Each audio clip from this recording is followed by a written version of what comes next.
Mga kahimanan sa pag-asa Mactan, lakip sa naigo sa kilat dihang nasinati ang severe thunderstorm pasado alas 8 Domingos gabi sa Metro Cebu. Samtang tungod sa presensya sa low pressure area nga nakaroon sulod sa Philippine Area of Responsibility, ang Kabisayan makasinati og kusog nga mga pag-uwan sugod ugma o baka sa Huwebes.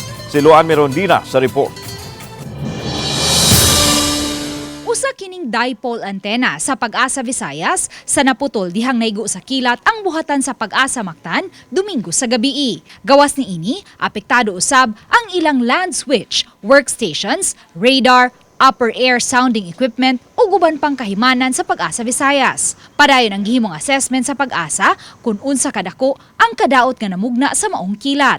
Kinina ang ikaduhang higayon nga naigo sa kilat ang Pag-asa Visayas. Unang higayon nahitabo niadtong Agosto 2013. Siguro sa location din, elevated ang amuang lugar.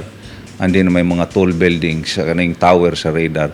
So dali nga makadakop og kining lightning strike. Ang kuryente sa gikan sa thunderstorm, murag na sa amuang base sa mong assessment, diri nalatay sa mga communication facilities. Hinuon matod sa Pag-asa, padayon gihapong makahatod og labing awahing kasayuran sa dagan sa panahon ang Pag-asa Visayas kay anaaman sila'y mga workstations nga backup sama sa Pag-asa Albuquerque, Bohol. So naagyapon tay rainfall advisory, naagyapon tay mga thunderstorm advisory, ug naam ka heavy rainfall makahatag po tag information.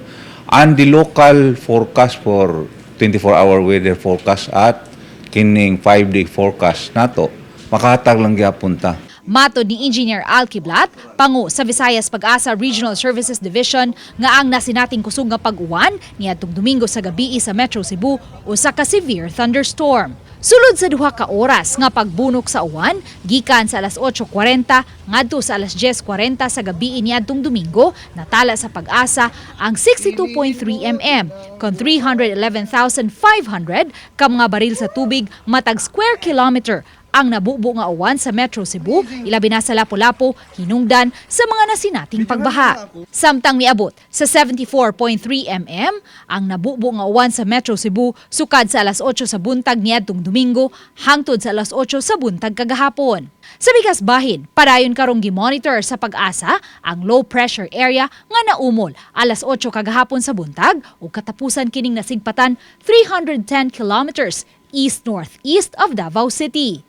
Apan matod sa Pag-asa, sa pagkakaroon menos pa ang tsansa nga mamahimo kining usa ka bagyo.